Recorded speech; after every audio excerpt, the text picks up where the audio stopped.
எப்பாடி போதுமா crowd? Okay, நாங்கள் கரும்பு வாங்க வந்திருக்கோம். நாளைக்கு பொங்கல்ல, ஸோ அதை நம்ம ப்ராப்பராக செலிப்ரேட் பண்ணணுமேன்றதுனால கரும்பு வாங்குறதுக்காக வந்திருக்கோம். நம்மளுக்கு கரும்பு வாங்க வேண்டிய கரும்பு வந்துடுச்சு. ஸோ குட்டி குட்டி கரும்பாக வீட்டில் இருக்குதா, அதெல்லாம் வச்சு ஃபோட்டோ எடுத்தால் நல்லா இருக்காதுன்றதுனால பெருசாக எடுக்கிறதுக்காக வந்திருக்கோம். ஒன்று சரியான க்ரௌடு. மார்னிங் வந்து கேட்கும் போது 150 தான் சொன்னாங்களே, அப்பயே வாங்கியிருக்கலாம் ஒழுங்கா. இப்போ 200 சொல்லிட்டாங்க. கேட்டால் விலைவாசி ஏறிடுச்சு தம்பி, ஆஃப் டேயில் அப்படின்ட்டாங்க. நாங்களும் வாங்கிக்கிட்டு வீட்டுக்கு போயிட்டு இருக்கோம். ஏன்னா வேறு வழியில் எவ்வளோ சொன்னாலும் இந்த கரும்பை வாங்கி தான் ஆகணும். அதுவும் இவன் போகிற வேலை இவன் பண்ண அமக்கில் இருக்கிற கரும்பு வேறு அவ்வளோ வெயிட்.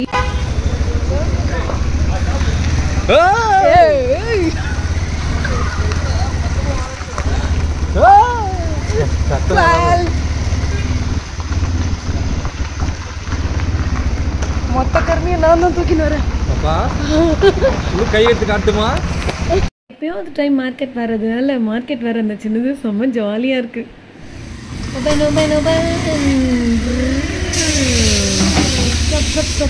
இறங்க வந்துருச்சு. சரியான வெயிட் பிடிமா அம்மா. இவன் நான் எவ்வளோ கஷ்டப்பட்டு தூக்கிட்டு வந்தேன், இவன் பாருங்க எவ்வளோ ஈஸியாக தூக்கிட்டு போயிட்டுருக்கேன். செம்ம ஜாலியாக இருக்குது. நாளைக்கு நாங்களே கொண்டாட போகிறோம். பொம்மம் பொம் ஜலி ஜலி. நம்ம வீட்டுக்கு லுக்கு இருக்குன்னா இருக்குன்னு சொல்லு, இல்லைன்னா இல்லைன்னு சொல்லு. அதுக்கே மூஞ்சி அப்படியே வச்சுக்கிறேன். யாருன்னா ஸோ போடுங்க. ஜலி ஜலி ஜலி. அடுத்த நைட்டு கோலம் போடணும். நாங்கள் போட்ட கோலம் எவ்வளோ செம்மையாக இருக்குல்ல, எங்களுக்கு ரொம்ப பிடிச்சிருக்கு. கண்டிப்பாக உங்களுக்கும் பிடிக்கும்னா கமெண்ட்டில் சொல்லுங்கள். அண்ட் இந்த கோலம் வந்து நம்ம ஜெனி பாப்பா போட்டால் செம்மையாக இருக்குல்ல, ரொம்ப லேட்டாக வந்தாலும் டக்குன்னு போட்டுட்டா. அண்டு இதுக்கு பக்கத்தில் இருக்கிற இந்த கோலம் என் சிஸ்டர் போட்டாள்.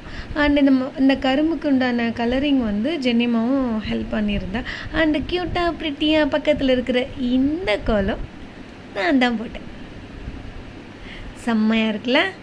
ஸோ இது பொங்கல் பொங்கிடுச்சு அப்படின்னு சொல்லி என் ஜெனியும் என் தங்கச்சியும் சேர்ந்து கரண்டியை வச்சு பொங்கலை சாப்பிட்லான்னு சொல்லி அதை வச்சு கொலாப்ஸ் பண்ணிகிட்ருக்கா. அந்த கோலம்லாம் எவ்வளோ நல்லா இருக்குன்னு சொல்லிட்டு கமெண்ட்டில் சொல்லுங்கள். அப்படியே நம்ம கோலத்தோடு சேர்ந்து பக்கத்து வீட்டுக்காரங்களும் ரொம்ப சூப்பராக போட்டிருந்தாங்க. அவங்க கோலத்தை ஒரு விசிட் பண்ணலாம் போனோம். அண்ட் இந்த கோலம் ஒன்று, அண்ட் அதுக்கப்புறம் இந்த கோலம் ஒன்று, அப்புறம் இதுவும் சூப்பராக இருக்குல்ல. அதுக்கப்புறம் இந்த கோலம் குட்டியாக போட்டிருந்தாலும் அழகாக இருந்துச்சு. ஸோ எங்களுக்கு எல்லா கோலமும் ரொம்ப பிடிச்சிருந்தது. உங்களுக்கு எந்த கோலம் பிடிச்சிருக்கு சொல்லிட்டு மறக்காமல் கமெண்ட் பண்ணுங்கள். அடுத்த வீடியோவில் மீட் பண்ணலாம். நாளைக்கு செலிப்ரேஷன் பண்ணுற பொங்கல் வீடியோவில் மீட் பண்ணலாம். தேங்க்ஸ் ஃபார் வாட்சிங். Happy Pongal. Bye. Good night.